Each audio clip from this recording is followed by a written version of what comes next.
Bismillahirrahmanirrahim, par le nom d'Allah, clément, miséricordieux. Madame, mademoiselle, monsieur, chère auditrice, chers auditeurs, chers élèves et abonnés, j'ai le plaisir de te retrouver aujourd'hui durant cette troisième partie de notre thématique concernant le jeûne du mois de Ramadan. Tu vas y découvrir notamment quelques conseils qui vont te permettre, par la grâce de Dieu, de pouvoir évoluer tant sur le plan de ta spiritualité que sur le plan de ton développement personnel durant les 30 jours évolutifs de ton parcours de jeûne. Ce troisième sujet, je l'ai intitulé « Avec le messager et les étapes évolutives du jeûne ». La première étape, certes, pour sauvegarder ton jeûne est l'abstinence. Il s'agit bien entendu de s'abstenir de manger et de boire de la pointe de la lueur du jour au coucher du soleil. Mais il y a aussi l'abstinence sexuelle, bien entendu. La première ascension est donc la privation de toute forme de consommation matérielle et charnelle. Quant à la seconde étape, elle vise et elle concerne la maîtrise de ton caractère. Et le messager de Dieu, sallallahu alayhi wa sallam, nous transmet une information qui fait le lien entre la privation de nourriture et les valeurs du bon caractère. Lorsqu'il dit ceci, sallallahu alayhi wa sallam, Man lam yada' qawla az-zuri wal 'amala bihi, falaysa lillahi hajatun an yada'a ta'amahu wa sharabah. Celui qui ne s'abstient pas de mentir et de formuler des mensonges en continu, d'agir par le mensonge, celui-ci, Allah n'a que faire qu'il s'abstienne de manger et de boire. Ainsi, la réussite de cette seconde ascension doit te faire prendre conscience que dans la cité, ton rapport avec ton caractère est finalement ton rapport avec la vérité et le mensonge. Dans la cité, dans ta famille, soit tu es véridique, soit tu es menteur. Soit nous sommes véridiques entre nous, soit nous faisons usage du mensonge, de l'hypocrisie, du faux témoignage, des promesses non tenues et finalement d'un double langage. D'un double langage dans notre vie et dans nos relations. Ainsi, en nous disant ceci, le messager, sallallahu alayhi wa sallam, transmet un message aux fidèles. Ce n'est pas parce que tu t'abstiens de manger et de boire que tu as droit au plus haut rang du paradis, de la satisfaction d'Allah, de ses agréments, de ses promesses. Détrompe-toi, car tu n'as fait finalement que ton premier devoir. Lorsque tu t'abstiens de manger et de boire, ce n'est finalement qu'un devoir basique. Se priver de manger et de boire, d'abord pour ensuite t'abstenir de mentir et de tenir des propos mensongers et insultants. Celui qui ne se débarrasse pas immédiatement du mensonge et de l'utilisation du mensonge dans ses relations, qu'il sache que son jeûne n'a aucune valeur ni aucun salaire. Observe ici que le messager, sallallahu alayhi wa sallam, ne te dit pas que ton jeûne est annulé ou caduc, ou que tu dois cesser, ou même que tu dois interrompre ton jeûne, ta journée de jeûne. Non, bien entendu. Mais le messager insinue que tu te fatigues inutilement et que tes efforts sont vains. C'est ainsi qu'Allah s'exprime lorsqu'il nous dit ceci. Innama yataqabbalu Allahu minal muttaqin. En vérité, Allah reçoit favorablement des plus dévoués nos actions, tes œuvres, tes intentions, tes pratiques liées au culte ne sont recevables que si tu es dévoué dans ta pratique à ton Créateur. Ainsi, Allah ne retient pas l'œuvre du menteur, du manipulateur, du tricheur, du calomnieur ou du diffameur, jusqu'à ce qu'il se repente de son mensonge. Le terme arabe « zour » n'inclut pas seulement le mensonge, mais il inclut également tout ce qui est la conséquence qu'engendre l'utilisation du mensonge. C'est l'effet collatéral d'une cause et d'une conséquence, dont le fil conducteur est le mensonge, raison pour laquelle le messager parle de l'usage de zour pour appuyer sur ses effets négatifs sur le comportement du jeûneur musulman. Il peut s'agir alors d'une agression, d'une transgression ou même d'une oppression, c'est-à-dire d'une injustice, voire aussi un regard furtif ou même une oreille espionne. Ainsi, le messager exige bien davantage qu'un simple jeûne autour d'une abstinence et de privation, mais il insiste davantage sur une privation physique lorsqu'il veut parfaire le meilleur de ton caractère, et il te demande de faire jeûner tout ton corps, tous tes organes, tous les organes de ton corps, ainsi que tes 5 sens, ta vue, ton ouïe, ton odorat, ton goût, t'ont touché. Le messager t'encourage et te motive pour que jeûnent tes organes physiques et que jeûne aussi ta langue qui est dans ta bouche et aussi avec elle tes yeux, tes oreilles, tes bras et tes jambes. Est-ce que tes pensées sont-elles également incluses dans toutes ces recommandations, dans tous ces efforts?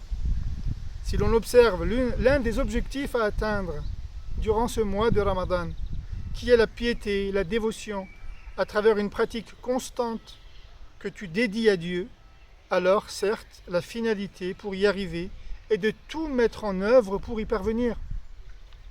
Et même tes pensées, tes intentions font l'objet d'un contrôle rigoureux de ta part. Et en cela, la retraite spirituelle va te permettre de te détacher de manière extérieure et intérieure de tout ce qui pollue ton être.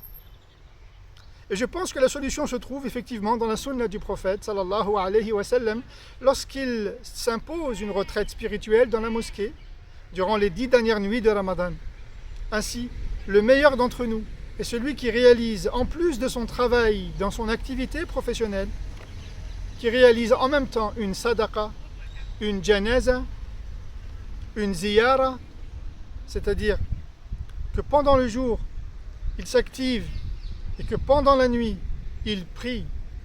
Et entre les deux parties du jour et de la nuit, entre l'aube et le coucher de soleil, voilà que tu vas t'efforcer à rendre visite à un mort, à prier sur un mort pour le salut de son âme, à rendre visite à un malade pour te soucier de son sort, et à accorder une aumône, une charité au premier venu, à un mendiant, à un indigent, à un nécessiteux, quel qu'il soit. Si durant toute cette journée de jeûne, tu arrives à combler et tu arrives à accumuler ces bonnes actions, personne ne peut te rattraper dans le mérite, dans l'effort et dans le sacrifice que celle ou celui qui prodigue tous ses efforts dans ce sens en vue de servir son prochain.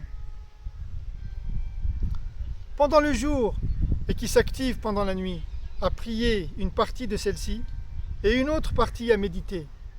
Celui-là, à quel moment ses pensées l'envahissent? Qui est meilleur que celui qui réalise toutes ces options, ou certaines d'entre elles? Réussir dans la même journée à être au contact d'un mort pour prier sur lui, à être au chevet d'un patient, d'un malade, pour se soucier de lui, puis de donner une aumône pour ressentir de l'empathie, puis se retrouver au cœur de la nuit pour prier son Créateur et renvoyer et ressourcer ses énergies, puis de se lever pour aller chercher sa pénitence et sa subsistance au petit matin, puis de rentrer dans son foyer et agir en soutien de famille, auprès de femmes et enfants, en bon père de famille. Bien sûr, cette manière de faire permet en effet de libérer le flux énergétique entrant et sortant dans ton corps, mais aussi dans ton cœur et dans ta tête, grâce à une maîtrise de tes organes intérieurs et de tes 5 sens extérieurs. Quel est l'endroit le plus propice pour parvenir à contrôler tes agressions intérieures et extérieures, sinon par une retraite spirituelle? D'abord, et c'est évident, dans la mosquée, et si l'on ne peut pas, à cause du confinement, pour une raison X ou Y, alors dans la nature et dans un environnement sain, ou bien dans un lieu, une chambre, un environnement sain, à l'égard du vacarme et des perturbations, et au service de tes proches.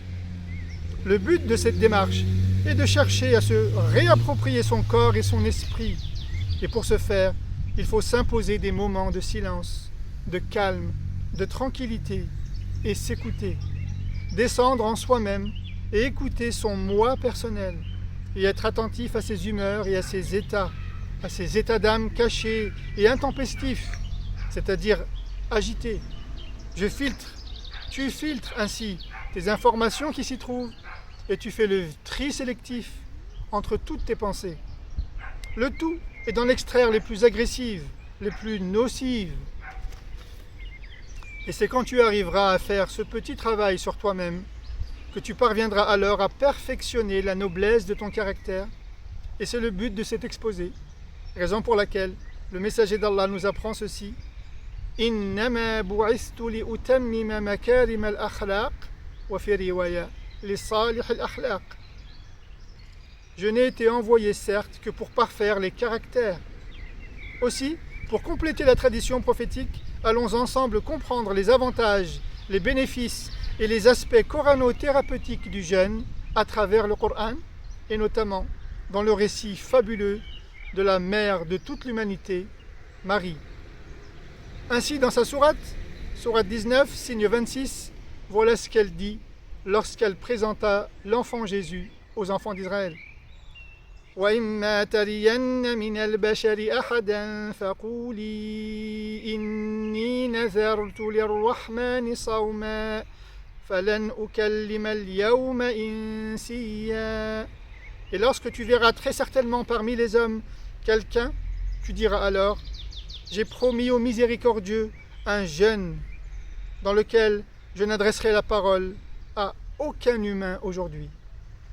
Sachant que cette promesse est des plus difficiles à tenir lorsque l'on se rend compte à quel point il est très pénible de tenir sa langue déjà en temps normal et en temps de paix, alors que dire lorsque, comme elle va s'apprêter à entendre un flot d'insultes sur sa personne.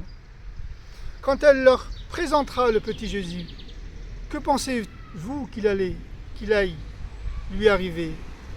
Que penses-tu qu'elle va entendre de la bouche des siens et de sa famille?